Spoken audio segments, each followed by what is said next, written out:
या गवतामध्ये आम्ही लागवड करत असताना आम्हाला मंजुराची अडचण आली आणि माझी मिसेस, माझी भाग्यलक्ष्मी ही सुद्धा हे म्हणे मी मका लावत नाही. याचं कारण असं होतं डॉक्टर साहेब, माऊली हे जे गवत आहे ना हे त्याच्या नाकात गेले लागवड करताना. विषय असा आहे या शेताचा, हे कधी आमचं शेत पैसे घेऊन जातं, पैसे देत नाही. त्या ठिकाणी दिसतं तुम्हाला मकाचे कोठी आणून टाकले. तर या 1.25 क्षेत्राला मी 8 ट्रॅक्टर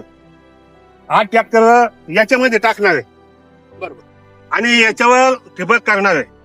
एसआरटीचं वेळ असावं तर किती कसं असावं, तर हे असं असावं. ही शेती चिबड शेती आहे. ही त्यामध्ये डिसेंबर मध्ये वापसा येते. गवत हिरवा असतानाच मकाची लागवड केली. तुम्ही पाहू शकता ही गवताची जी साईज आहे हे 1.5 फुटाला गवत होतं, हे वाळून खाली बसलंय. त्यांची ही जी नापीक जमीन आहे याच्यामध्ये कोणतंही पीक येत नाही.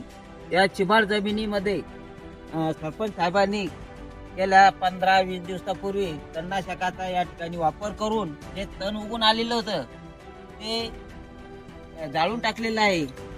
मग ते काटावल्या.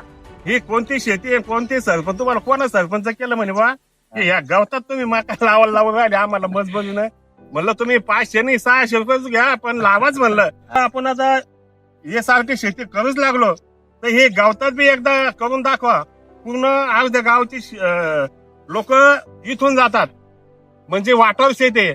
तर सगळे लोक हे सरपंच येडा झाला, एक माणसाला काही कळतं की नाही.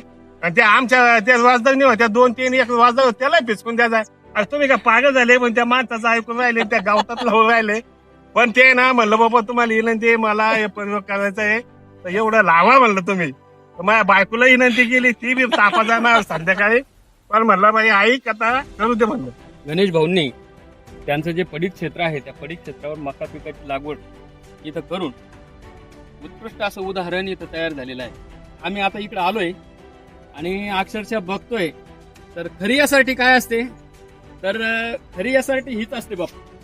आणि एसआरटीचं ब्रीदच हे आहे, धन दे धन, तणाचं व्यवस्थापन आणि जे काही तण आहे त्या तणाचं बायोमास जे आहे ह्या आपल्या पिकाला कशा पद्धतीनं काम करतंय तर ते तुम्ही इथून दाखवण्याचा एक मानस उराशी बाळगून आपल्या शेतकऱ्यांच्या मनामध्ये जी तणांची भीती आहे ती भीती कमी करण्याचं काम माझ्या डोक्यात आलं कल्पना की आपलं शेत रस्त्यावर आहे आणि आमच्या गावात भरपूर जमीन चिबडी. ह्या लोकांना एक आदर्श होण्यासाठी हे लोक बोलावल्यानं येत नाही. बरोबर. पण हे रस्त्यावर असल्यामुळे ते गाड्या उभे करून पाहिजे. गावतात काय लावणं चाललं, हे तुषार कशावर आणणं चाललंय, गावतावर चाललं काय आणणं.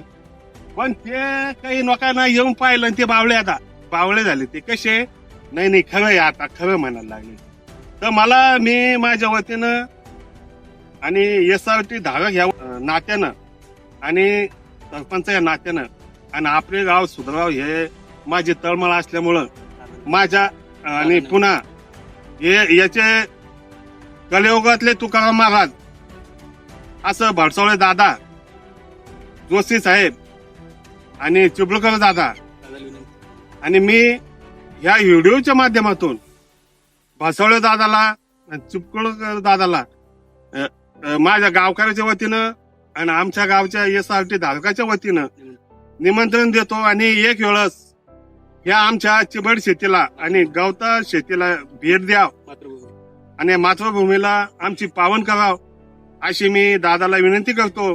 आणि ह्या युट्यूब चॅनलचे ज्ञानेश्वर माऊली शिंगारे यांनी 2-3 वेळेस व्हिडिओ आम्हाला काढून युट्यूबवर टाकून एक आमचा उत्साह वाढवला. त्याच्यामुळं माऊलीचे सुद्धा आभार मानतो.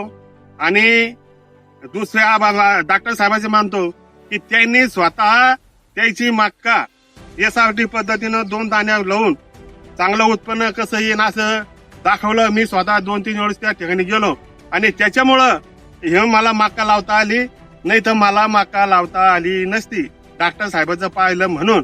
असंच तुम्हाला करायचं असेल तर तुम्ही आपलं एक शोक म्हणून, आणि लोक बरेच 70% 90 आणते, 91 नाही म्हणून आमच्या शेतीला तेवढं पेट्रोल जाळून भेट द्या, इथं त्यांचं स्वागत होईल.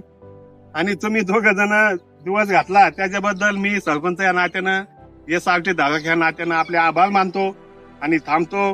काही चुकला असेल तर याच्यात आम्हाला सूचना करा की बा हे दुरुस्त करावं लागतं, तर ते दुरुस्त करणार आहे. आणि माऊली तुम्हाला एक सांगतो की आता आम्हाला या ठिकाणी दिसतं तुम्हाला मकाचे कोठे आणून टाकले. तर या 1.25 एकर क्षेत्राला मी 8 ट्रॅक्टर याच्यामध्ये टाकणार आहे बरोबर. आणि याच्यावर ठिबक करणार आहे.